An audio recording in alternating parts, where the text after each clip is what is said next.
অনেকেই সামুদ্রিক মাছটা খেতে চায় না। কিন্তু এটা যে এত ভালো একটা খাবার কিন্তু এটাকে সুস্বাদু করে রান্না করতে পারলেই কিন্তু সবাই এটা চেটেপুটে খাবে।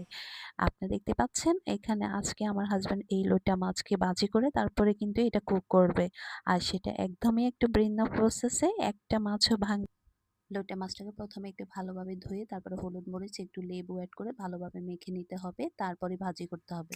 কাজটা একটু সতর্কভাবে করতে হবে, মাছটা যেহেতু নরম ভেঙে যাওয়ার সম্ভাবনাটাই বেশি থাকে, সেই জন্য হচ্ছে এটা আস্তে দিয়ে নাড়াচাড়া করে নামিয়ে ফেলতে হবে। তারপরে কড়াইয়ে বসিয়ে দিলাম, পেঁয়াজ দিয়ে দিলাম, পেঁয়াজটা একটু বেরেস্তা হয়ে আসলেই এখন হচ্ছে অন্যান্য উপকরণগুলো দিয়ে দেখতে পাচ্ছেন এখানে 2 চামচ রসুন, 1 চামচ আদা দিয়েছি এবং হচ্ছে এখানে জিরা বাটা দিচ্ছি, হলুদ 2 চামচ, মরিচ 2 চামচ। এরপরে সবকিছুকে একটু ভালোভাবে নেড়েচেড়ে নিয়ে এরপরে মাছের যে ঝোলটা বের হয়েছে ওই ঝোলটা দিয়ে আস্তে আস্তে কিন্তু এটা আমরা কষিয়ে নেব এখন।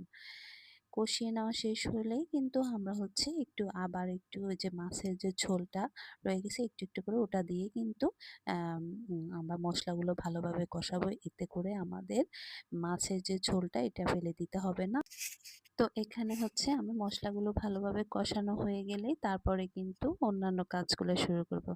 এখানে বলে রাখতেছি আমার হাসব্যান্ড কিন্তু কিছুদিন আগে একটা অনেকগুলো সবজি দিয়ে একটা লাবড়া সবজি রান্না করেছিল, একদম মাছ মাংস ছাড়া। ওই ভিডিওটা আপনারা চাইলে ওই ভিডিওটা দেখে আসতে পারেন, অনেক উপকৃত হবেন এবং সবজিটা অনেক মজা হয়েছিল। যাই হোক, কথা না বাড়িয়ে আমরা এখন লোট্টা মাছ রান্নার শেষ পর্যায়ে চলে আসছি। তো এখানে হচ্ছে আপনাদেরকে তো আমি সবকিছু দেখিয়ে দিলাম। যদি আপনাদের এই মাছটা আপনারা অবশ্যই বাসায় ট্রাই করবেন, অবশ্যই ভালো লাগবে। ডিফারেন্ট এখন গরম মশলাটা দিয়ে দেওয়া হচ্ছে লাস্টে। তো একদম ডিফারেন্ট একটা খাবার, অবশ্যই সবাই বাসায় রান্না করে খাবেন ইনশাআল্লাহ। আর আপনাদের ভিডিওটা ভালো লাগলে আমাদের সার্থকতা। আমার